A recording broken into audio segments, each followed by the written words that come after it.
ঐতিহাসিক পৃথক কামতাপুৰ ৰাজ্য গঠন আৰু আমাৰ কোচ ৰাজবংশী জনগোষ্ঠীৰ ঐতিহাসিক জনজাতিকৰণৰ যি দাবী, এই দাবী ৬০ বছৰ ধৰি ধাৰাবাহিকভাৱে আজিলৈকে চলি আহিছে।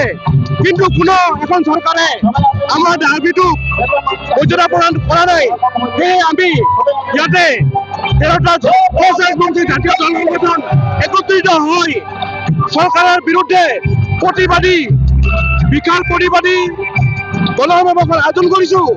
আৰু এইখন মঞ্চৰ পৰা আমি চৰকাৰে সকীয়াই দিব বিচাৰিছো, যদি অনাগত 2026 বিধানসভাৰ নিৰ্বাচনৰ পূৰ্বে যদি আমাৰ কোচ ৰাজবংশীৰ লগত যদি জনজাতিকৰণ মৰ্যাদা প্ৰদান নকৰে, তেনেহ'লে আমি চৰকাৰক উঠিয়াই পেলাই দিম।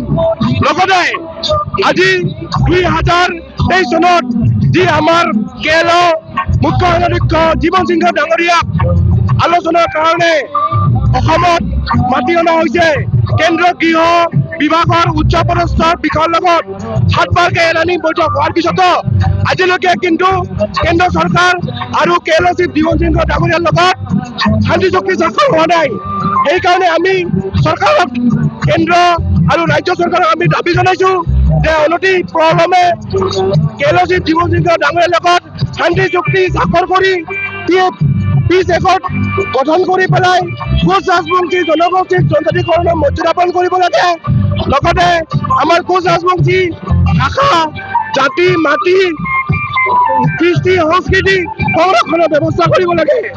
যদি আমাক 2026 আগত বিধানসভাৰ নিৰ্বাচনৰ পিছত আমাৰ যদি কোচ ৰাজবংশী জনগোষ্ঠী জনজাতিকৰণ নকৰে আৰু যদি কেৰেলা জীৱন সিংহ ডাঙৰীয়াৰ লগত যদি শান্তি চুক্তি নকৰে, তেনেহ'লে আমি বিজেপি চৰকাৰক মুখ দেখাই খুৱাম।